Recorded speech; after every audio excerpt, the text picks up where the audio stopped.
नमस्कार। इस वक्त रामपुर में उपचुनाव चल रहा है और रामपुर में एक तरफ आजम खान की साख दांव पर लगी है तो दूसरी तरफ भारतीय जनता पार्टी ने इस उपचुनाव में पूरा दमखम झोंक दिया है। और इस वक्त रामपुर का सबसे बड़ा शो, जी मीडिया का सबसे बड़ा शो, उपचुनाव की जंग, किसमें कितना दम। और इसमें हमारे साथ समाजवादी पार्टी, इसमें हमारे साथ भारतीय जनता पार्टी, सबके मेहमान है और साथ में जुड़ेगी रामपुर की जनता।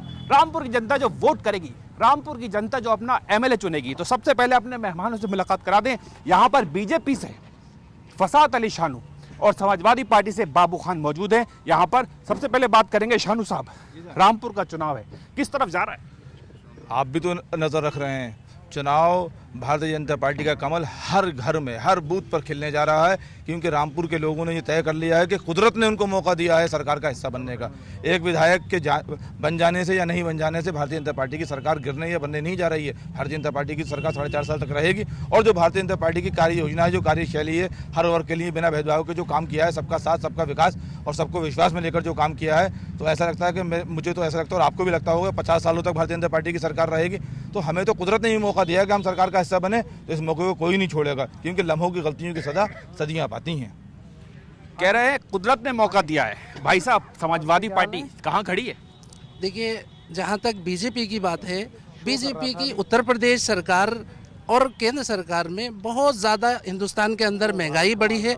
आपने देखा होगा कि आम आदमी का जो सिलेंडर है वो 425 रुपये छोड़ के गई थी कांग्रेस सरकार, और आज 1000 रुपये से भी ऊपर, मुझे लगता है 1100 रुपये का सिलेंडर कमज़ोर आदमी कैसे खरीदेगा।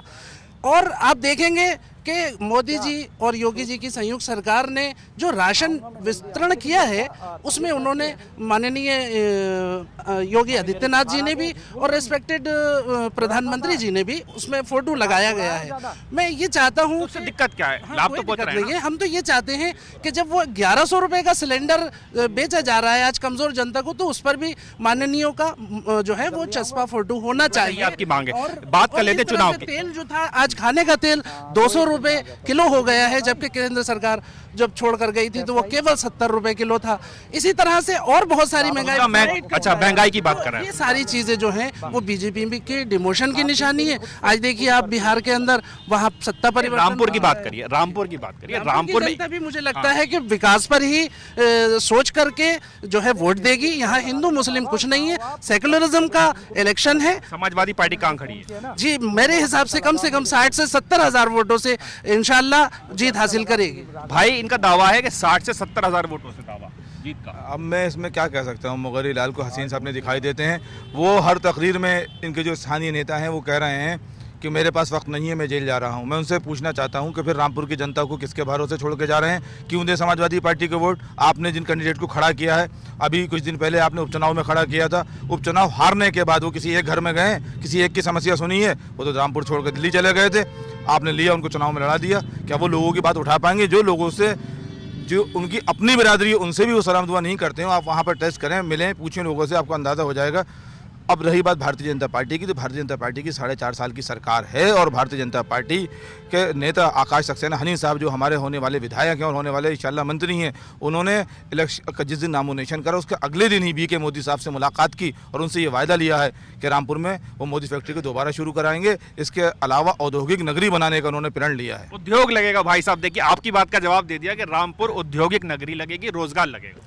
देखिए, बहुत अच्छी बात है शानू साहब ने कहा है, हम उम्मीद करते हैं कि ऐसा हो, लेकिन मुझे नहीं लगता कि ऐसा होगा। आज अगर हम लालपुर पुल की बात करें, जो उत्तर प्रदेश सरकार जब समाजवादी की थी उसने काफ़ी काम उसके अंदर कराया था, लेकिन आज भी पूरे रामपुर की जनता परेशान है। जो लोग उधर से गुजरते हैं, बहुत सारे जितनी भी तहसील के लोग गुजरते हैं, उन्होंने रिक्वेस्ट की है बीजेपी से, लोकल विधायकों से, लेकिन अभी तक उसी पर काम नहीं हुआ है। अच्छा अब्दुल की बात कर लेते हैं। शानू साहब हो गए, तमाम लोग हो गए, ये सब बीजेपी में क्यों जा रहे हैं? देखिए, ये तो हमारे भाई ही बता सकते हैं बेहतर तौर से, और मुझे ये लगता है कि एक दिन इंशाल्लाह फिर से समाजवादी में जो लोग गए हैं वो बाइज्जत वापसी होगी। बाइज्जत वापसी होगी। देखिए, समाजवादी पार्टी तो खत्म होने वाली, जब पार्टी रहेगी नहीं तो किसकी वापसी होगी? सबसे पहली बात तो मैं सवाल का ये जवाब देना चाहूँगा।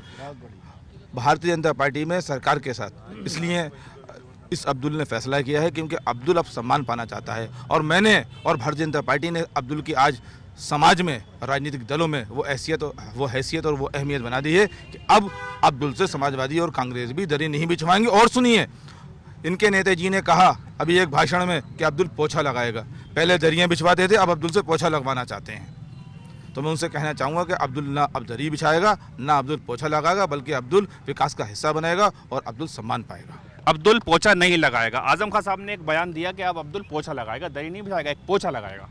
देखिए, वो आज़म खान ने जो बयान दिया, मुझे उसके बारे में बिल्कुल जानकारी नहीं है। ये बात आप उन्हीं से मालूम करें तो बेहतर रहेगा। मैं सिर्फ इतना जानता हूँ कि समाजवादी के अंदर जितने कार्यकर्ता हैं, मैं खुद भी एक बहुत छोटा सा कार्यकर्ता हूँ, शानू साहब भी बहुत टाइम कार्यकर्ता रहे, वहाँ लोकतांत्रिकता है, वहाँ बराबरी है। और यही वजह है कि एक अदना सा कार्यकर्ता जनाब आसिम राजा साहब को उन्होंने टिकट दिया, और ना सिर्फ एमपी का दिया बल्कि आज विधायकी का दिया है, और वो एक साफ़ सुथरी छवि के आदमी हैं। इसी तरह हम उम्मीद करते हैं कि वहाँ जो एक आम कार्यकर्ता है उसको पूरा सम्मान मिलता है। एक छोटे से कार्यकर्ता को टिकट मिला। मैं व्यक्तिगत टिप्पणी नहीं करना चाहूँगा उन पर, आसिम राजा साहब पर, लेकिन सब लोग जानते हैं कि आसिम राजा साहब अनसोशल हैं, किसी की सलाम का जवाब नहीं देते हैं।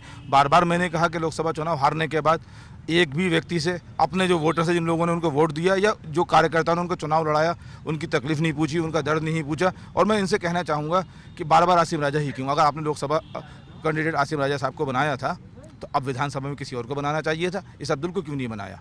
आपने नगर पालिका परिषद का कैंडिडेट तीसरी बार एक साहिबा को घोषित कर दिया है कि जिनके भाइयों ने शहर को लूट के खा लिया, पूरा शहर को बर्बाद कर दिया। आप लोगों से पूछ सकते हैं कि नगर पालिका की चेयरमैन साहिबा जो मौजूदा हैं समाजवादी पार्टी की, उनसे लोग किस कदर नाराज़ हैं और किस हद तक नाराज़ हैं। तो क्यों ऐसे लोगों को, ऐसे फुके हुए कारतूसों को क्यों लाया जा रहा है?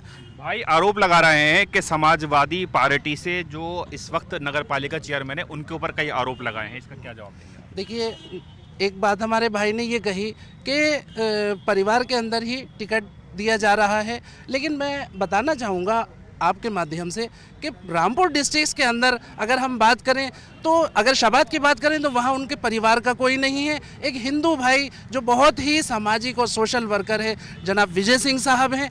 उसके अलावा भी पहले अलग लोगों को टिकट दिए गए, तहसील बिलासपुर में आप देख लीजिए, उसके अलावा स्वार में ज़रूर अब्दुल्ला आज़म खान साहब हैं, लेकिन वहाँ पर बराबर का हिसाब है, बराबरी है वहाँ पर, ऐसी वहाँ पर बराबरी है। भाई कुछ लोग भी यहाँ पर मौजूद है, उनसे हम बात कर लेते हैं। भाई साहब, क्या नाम है आपका? मेरा नाम मंगेश भारती है। मंगेश भाई, कहाँ जा रहा है रामपुर का चुनाव? रामपुर का चुनाव जहाँ जाता था वहीं जा रहा है। कहाँ पर? समाजवादी पार्टी। समाजवादी पार्टी? यहाँ एक ही समाजवादी, यहाँ पे सिर्फ एक ही पार्टी है, वो है समाजवादी पार्टी। और यहाँ के जो लीडर हैं वो आज़म खान हैं, दूसरा कोई है ही नहीं। बाकी तो जितने भी नेता बने हैं उनका नाम ले लेके बने हैं। तो बीजेपी कह रही है कि इस बार हम ढा देंगे आजम खान का गढ़। अरे ढाने की नहीं है तो बहुत उम्र चाहिए। जो लोग कह रहे हैं ढाने की नहीं है तो बहुत उम्र चाहिए। जो ढाने की बात कर रहे हैं, उनके वालिद यहाँ के मंत्री रहे हैं, उन्होंने क्या किया? सिर्फ मूर्ति चुराने के अलावा उन्होंने कोई काम नहीं किया।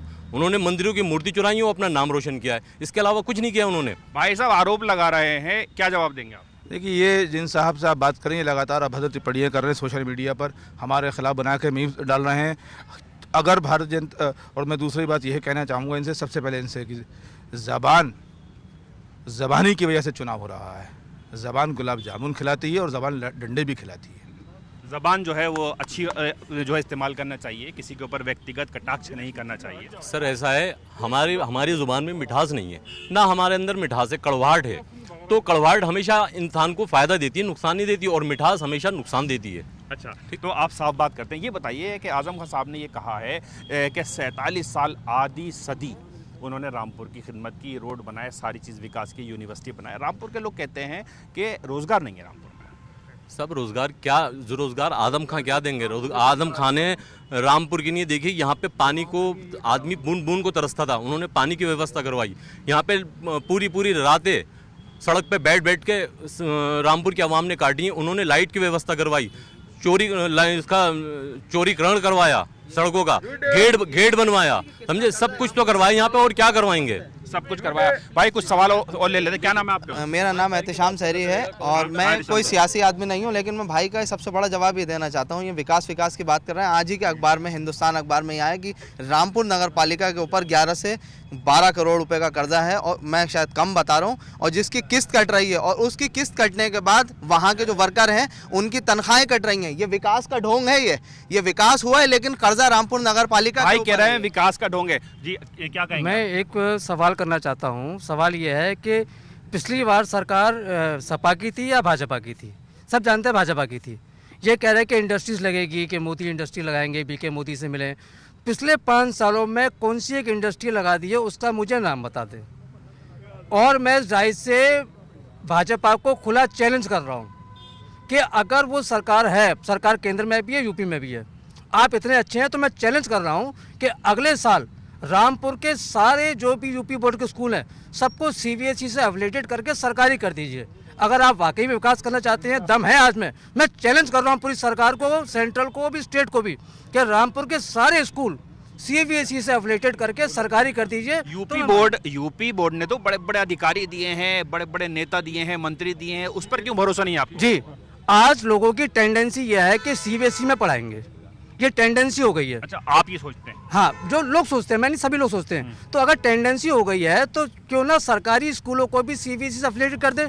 तो मैं इस मंच से, डाइस से चैलेंज कर रहा हूँ पूरी सरकार को, सेंट्रल स्टेट को, कि आप अगर विकास की बात करते हैं तो अगले साल रामपुर में कम से कम 5 सरकारी सीबीएसई स्कूल के बोर्ड लाके खड़ा कर दीजिए। मैं कल ही भाजपा ज्वाइन कर लूंगा। चलिए, ये जनता है, ये रामपुर की जनता है, और रामपुर की जनता का मूड है, और ये वोटर हैं जो डिसाइड करेंगे इनका अगला विधायक कौन होगा। तो मिलीजुली राय है, मिलीजुली असर है। अब फैसला 5 तारीख को होगा, 5 दिसंबर को यह फैसला होगा कि रामपुर के वोट, रामपुर के लोग, रामपुर के वोटर वोट किसे देते हैं। रामपुर सैयद आमिर, जी मीडिया।